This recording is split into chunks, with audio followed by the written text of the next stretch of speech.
तो मैं चेक आप सभी का स्वागत करता हूं आप सबके अपने channel day to day learning पर। तो दोस्तों आज हम लेकर के आए हैं एसएससी एमटीएस 2023 के लिए जीके जीएस का बहुत ही दमदार प्रश्न जो कि आपके एग्जाम में जरूर देखने को मिलेंगे।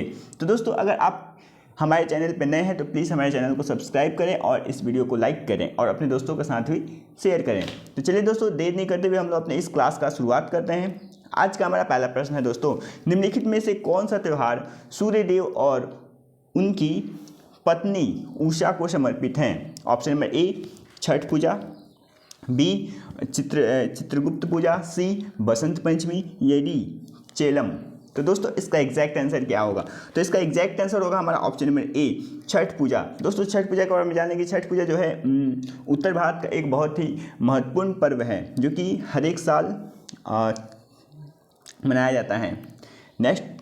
नेक्स्ट प्रश्न दोस्तों हमारा, भगवान शिव के 3 स्वरूपों का प्रतिनिधित्व करने वाली 7 मीटर ऊंची सदाशिव मूर्ति डैश की गुफाओं में पाई जाती हैं? Option number A Elephanta, B Khandagiri, C Udayagiri, या डी भीमबेटिका।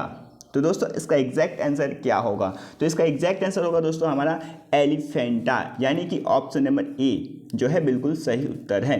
अगला प्रश्न है दोस्तों हमारा, भारत के संविधान का अनुच्छेद डैश समान नागरिक संहिता को परिभाषित करता है? ऑप्शन नंबर ए अनुच्छेद 44, बी अनुच्छेद 42, सी अनुच्छेद 22, या डी अनुच्छेद 24। तो दोस्तों इसका एग्जैक्ट आंसर होगा हमारा ऑप्शन नंबर ए, यानी कि अनुच्छेद 44। दोस्तों अनुच्छेद 44 जो है वो समान नागरिक संहिता को परिभाषित करता है। अगला प्रश्न है, डैश में कहा गया है कि असाधारण परिस्थितियों को छोड़कर किसी भी महिला को सूर्यास्त के बाद और सूर्योदय से पहले गिरफ्तार नहीं किया जाएगा? ऑप्शन नंबर ए दंड प्रक्रिया संहिता, ऑप्शन नंबर बी पुलिस अधिनियम, सी भारतीय दंड संहिता, या डी अपराधियों की परिवीक्षा अधिनियम। तो दोस्तों इसका एग्जैक्ट आंसर क्या होगा? तो दोस्तों जो इसका एग्जैक्ट आंसर है होगा हमारा ऑप्शन नंबर ए, यानी कि दंड प्रक्रिया संहिता। अगला प्रश्न दोस्तों हमारा, आर्थिक मामलों की मंत्रिमंडलीय समिति CCEA के विपणन सीजन 2020-21 के लिए कपास यानी कि लंबे रेशे वाले जो होते हैं के न्यूनतम समर्थन मूल्य को बढ़ाकर डैश रुपए प्रति क्विंटल कर दिया गया। दोस्तों कपास का जो न्यूनतम मूल्य था पहले उसको उसमें कितना प्रतिशत मतलब कितना बढ़ा दिया गया है उसको, प्रतिशत नहीं। ऑप्शन में ए है दोस्तों 6,855, बी है दोस्तों 8,525, सी है दोस्तों 5,825 और ऑप्शन नंबर डी है हमारा 7,235। तो दोस्तों इसका एग्जैक्ट आंसर क्या होगा? तो इसका एग्जैक्ट आंसर है वो होगा हमारा ऑप्शन नंबर सी, यानी कि 5,825 रुपये प्रति क्विंटल जो है वो कपास की जो मूल्य है उसमें बढ़ोतरी कर दी गई है। अगला प्रश्न है हमारा, डैश खेल के 3 प्रारूप टेस्ट मैच, एक दिवसीय अंतर्राष्ट्रीय और BCC और 20 अंतर्राष्ट्रीय खेलने वाले सबसे कम उम्र के भारतीय क्रिकेटर हैं? Option number A Ishant Sharma, B Kuldeep Yadav, C Rishabh Pant, या डी हार्दिक पटेल। तो दोस्तों इसका एग्जैक्ट आंसर क्या होगा? इसका एग्जैक्ट आंसर होगा हमारा ऑप्शन नंबर ए, यानी कि ईशांत शर्मा। दोस्तों ईशांत शर्मा जो है टेस्ट मैच, एक दिवसीय और 2020 मैच खेलने वाले सबसे कम उम्र के क्रिकेटर हैं। अगला प्रश्न है दोस्तों हमारा, विश्व जनसंख्या समीक्षा रिपोर्ट द्वारा दिए गए 2019 के अनुसार क्रय शक्ति क्षमता के संदर्भ में सकल घरेलू उत्पाद की तुलना करने पर भारत का विश्व में कौन सा स्थान है? दोस्तों सकल घरेलू का जो तुलना किया था उसमें भारत का विश्व में कौन सा स्थान है? तो इसका ऑप्शन नंबर ए है दोस्तों प्रथम, बी 5वां, सी चौथा, या डी दूसरा। तो दोस्तों इसका एग्जैक्ट आंसर होगा हमारा 5वां, यानी कि option number B will be the correct answer. अगला प्रश्न है, अकबरनामा अबुल फजल द्वारा लिखित अकबर के शासनकाल का एक डैश वॉल्यूम इतिहास है? ऑप्शन नंबर ए 2 वॉल्यूम इतिहास, option number B 4, option number C 5, या ऑप्शन नंबर डी 3। तो दोस्तों इसका एग्जैक्ट आंसर क्या होगा? तो दोस्तों इसका एग्जैक्ट आंसर होगा इसका एग्जैक्ट आंसर होगा हमारा ऑप्शन नंबर डी, यानी कि 3। दोस्तों तीसरा वॉल्यूम है इतिहास का। अगला प्रश्न है दोस्तों हमारा, निम्नलिखित में से कौन सी एक प्रसिद्ध किस्म की कॉफ़ी है जो शुरू में यमन से भारत लाई गई थी? ऑप्शन में ए गेसा, बी चारिरियान, सी अरेबिका या डी कैनेफोरा। तो दोस्तों इसका एग्जैक्ट आंसर क्या होगा? तो इसका एग्जैक्ट आंसर होगा हमारा ऑप्शन में सी, यानी कि अरेबिका।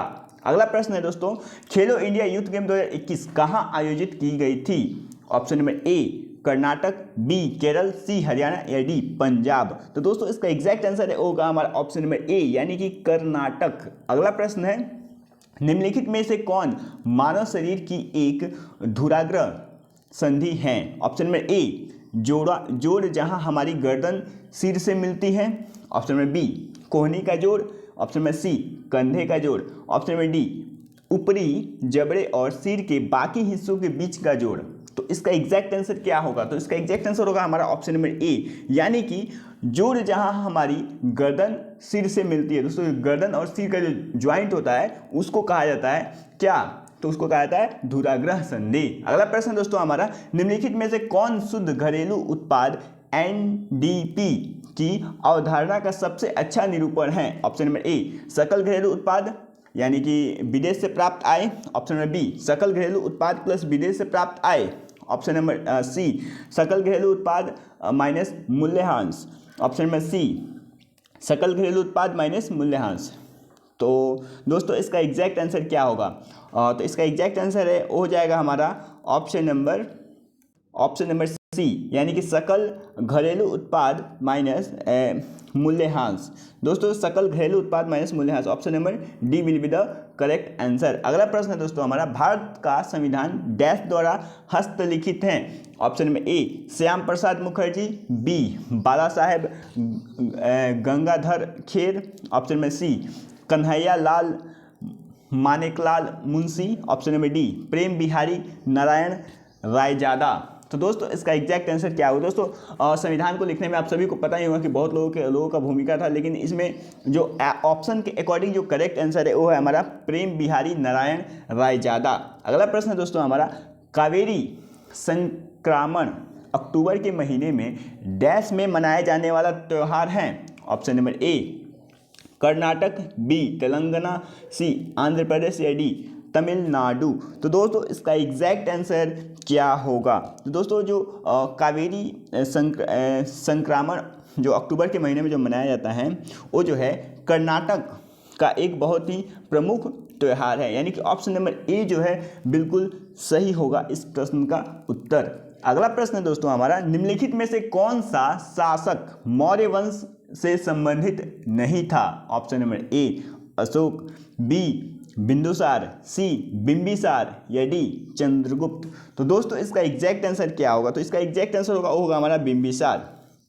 दोस्तों बिंबिसार किस वंश से संबंधित है? तो बिंबिसार जो था वो दोस्तों हमारे हर्यंक वंश से संबंधित था। हर्यंक वंश किस वंश से संबंधित था दोस्तों? तो हर्यंक वंश से संबंधित था। अगला प्रश्न है दोस्तों हमारा, निम्नलिखित में से कौन एक पत्ती का भाग है? ऑप्शन में ए पुष्पकेसर, बी डंठल, सी पुष्प योनि या डी फूल की पंखड़ी का भाग। तो दोस्तों इसका एग्जैक्ट आंसर क्या होगा? तो दोस्तों इसका एग्जैक्ट आंसर होगा हमारा ऑप्शन नंबर बी, यानी कि डंठल, फूल की एक पत्ती का भाग जो है वो डंठल होता है। अगला प्रश्न दोस्तों हमारा, उत्तर पूर्व भारत के कुछ हिस्सों में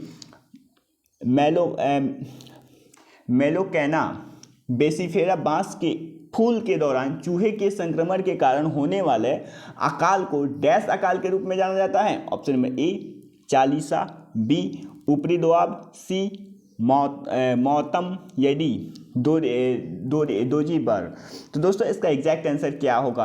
तो दोस्तों जो उत्तर पूर्व भारत है उसमें बेसिफेरा बांस के फूल के दौरान चूहे में एक प्रकार का संक्रमण आया जिससे कि अकाल हुआ था, उसको मतलब किस नाम से उसको जाना गया, उस अकाल को किस नाम से जाना गया? तो इसका एग्जैक्ट आंसर क्या होगा? तो इसका एग्जैक्ट आंसर होगा हमारा ऑप्शन नंबर सी, यानी कि मौतम। अगला प्रश्न दोस्तों हमारा, डैश ने दलित समुदायों के अधिकार के लिए लड़ाई लड़ी? Option number A Bipin Chandra Pal, B Subhash Chandra Bose, C Krishna Krishnaji Gopal Karve या डी भीमराव अंबेडकर। तो दोस्तों इसका एग्जैक्ट आंसर हमारा ऑप्शन नंबर डी यानी कि भीमराव अंबेडकर होगा। अगला प्रश्न है दोस्तों हमारा, शाकाहारी खाद्य श्रृंखला में डैश पोषण स्तर बनाते हैं। ऑप्शन नंबर ए चौथा, बी दूसरा, सी तीसरा या डी प्रथम। तो दोस्तों इसका एग्जैक्ट आंसर क्या होगा? तो दोस्तों इसका एग्जैक्ट आंसर है होगा हमारा, इसका एग्जैक्ट आंसर हमारा ऑप्शन में बी यानी कि दूसरा होगा। अगला प्रश्न है दोस्तों हमारा, सिंधु नदी महान भारतीय रेगिस्तान के डैश में स्थित है। ऑप्शन में ए पश्चिम, बी उत्तर, सी दक्षिण या डी पूरब। तो दोस्तों इसका एग्जैक्ट आंसर क्या होगा? तो इसका एग्जैक्ट आंसर होगा हमारा पश्चिम यानी कि ऑप्शन में A will be the correct answer. अगला प्रश्न दोस्तों हमारा, न्यूलैंड के अष्टक के अनुसार निम्नलिखित में से किसमें सोडियम के समान गुण होता है? दोस्तों न्यूलैंड का जो अष्टक नियम था उसमें सोडियम के समान गुण वाला तत्व कौन सा था? ऑप्शन नंबर ए है lithium, B calcium, C magnesium, D फिरोजा। तो दोस्तों इसका एग्जैक्ट आंसर क्या होगा? तो इसका एग्जैक्ट आंसर होगा हमारा ऑप्शन नंबर ए यानी कि लिथियम।